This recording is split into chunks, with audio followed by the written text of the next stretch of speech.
So for my FOA, I will be discussing the similarities and differences between Ronald Reagan and Barack Obama's inaugural addresses.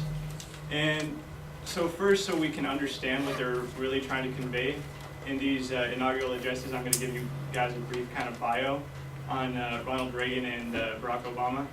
So Reagan was born in 1911, and he was raised very liberal, which may come as kind of a surprise to you guys because he was known as like a big raging conservative. And he started out in Hollywood as an actor. He mostly starred in cowboy films. And from Hollywood, he kind of went into business. And this is when he kind of converted to the right, or being conservative. And after this, he went and became the governor of California. And after serving, I think it was 2 terms in the governor's seat, he went and ran for president in 1980, and he was elected and took office in 1981.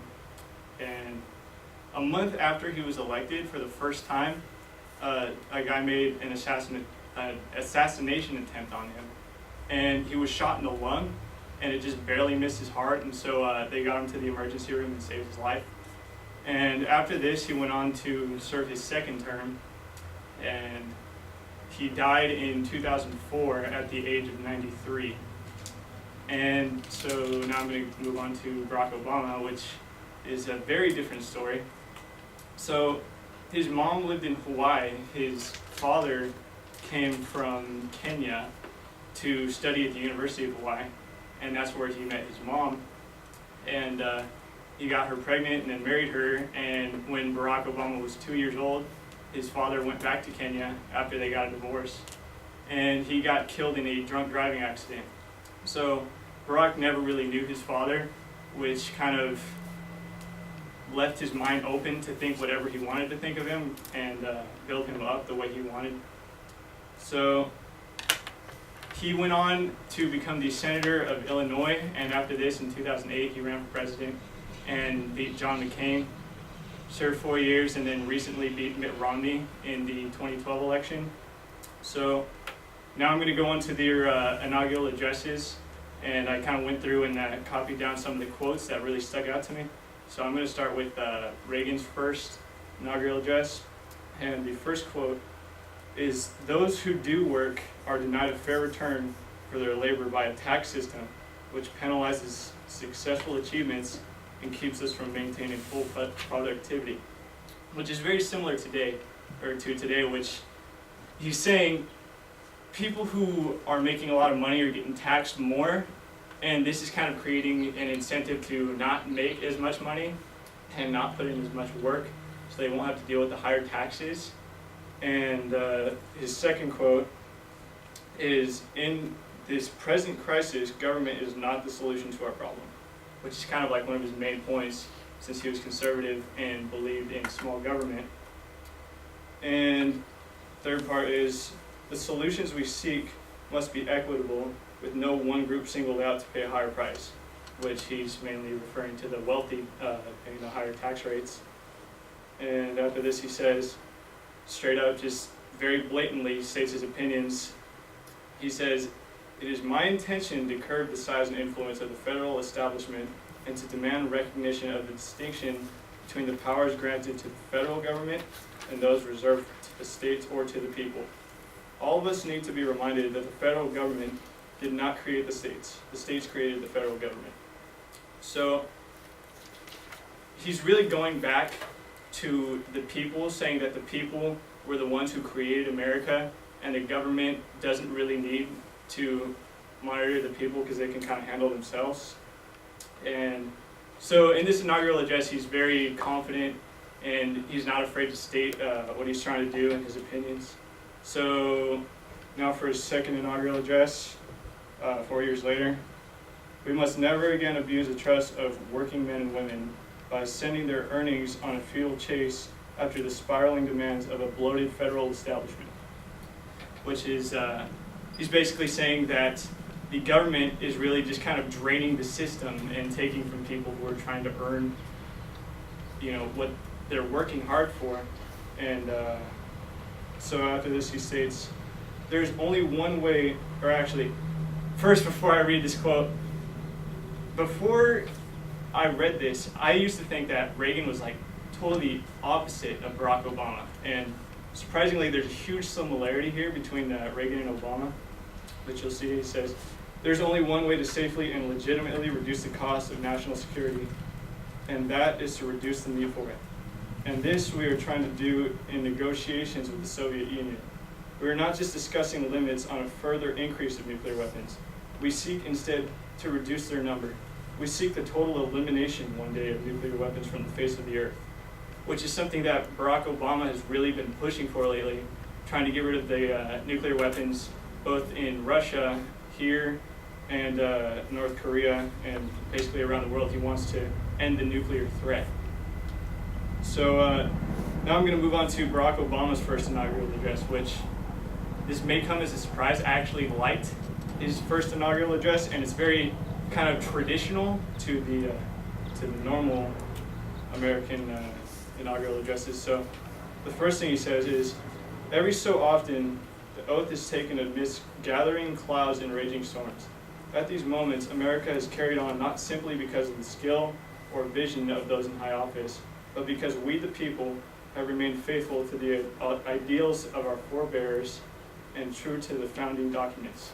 So he's going back saying that the reason America is so great is because of our founding fathers and the way that they set everything up. And so it kind of makes it sound like he doesn't want to change anything. He just kind of wants to improve upon it by kind of amplifying the way things have been. And after this quote, he says, those of us who manage the public's dollars will need to account to spend wisely, reform bad habits, and do business in the light of day, because only then can we restore the vital trust between our people and their government. And I think this quote right here is pretty funny because he's really kind of done the opposite in his first 4 years in office, being the highest spending president in history. And this has really kind of decreased the people's trust in their government. It's really done the opposite of what he's saying. Next, he is addressing Al-Qaeda specifically. He says, we will not apologize for our way of life, nor will we waver in its defense. And for those who seek to advance their aims by inducing terror and slaughtering innocents, we say to you now that our spirit is stronger and cannot be taken. You cannot outlast us, and we will defeat you. And so here, he sounds very, very strong and very confident about how we're going to defeat Al-Qaeda. And this really kind of goes back to 9/11, and it really kind of got the crowd going when he was saying this. And after this, he says, to those who cling to power through corruption and deceit and the silencing of dissent, know that you are on the wrong side of history, but that we will extend a hand if you were willing to unclench your fist. So what he's saying here is dictatorships, and they're oppressing their people, they're willing to help make the people more free like they are in America. And but he kind of hasn't been doing that in the way he says in the address. He's kind of been going and sympathizing with these dictators in his time in office. And so his second address is actually a lot different from his first, which is kind of strange. The first thing he says is, together we resolve the great nation must care for the vulnerable and protect his people from life's worst hazards and misfortunes. And so right here he's kind of saying we need to provide safety nets for the people so that if they were, for example, to go bankrupt, the government would still be able to take care of them. And so that kind of just goes to what you think is the minimum safety net, and he's kind of been building on top of that in his time in office. And after this he says, we the people understand that it is our country cannot succeed when a shrinking few do very well and a growing many barely make it. Which, he's right about one thing. He's right about the shrinking few doing very well, because less and less people are becoming more entrepreneur-like and making more money because of all the government barriers. And then when he says a growing many barely make it, it almost seems like a blatant lie, because all these people who are on welfare and don't have jobs, the government is really just taking care of them and helping them do well. So there are very few people in the United States who are homeless. And so after this, he says, preserving our individual freedom ultimately requires collective action. And I'm going to use this quote to kind of segue into my second topic, which is political bias among news medias. So MSNBC, for example, they would interpret this as him saying, we Americans need to stand together and work together to preserve our freedoms, whereas Fox News, for example, would say, well, collective action, doesn't that really mean communism? Shouldn't we be calling him on that? And so it's very clear that a majority of news media is leaning to the left. If you take out Fox News and talk radio, basically every mainstream news media you look at is very liberal. And so Fox News is really like the only conservative news media, and that's why everyone kind of hates them, because they're different. So can I see a show of hands, people who actually watch Fox News?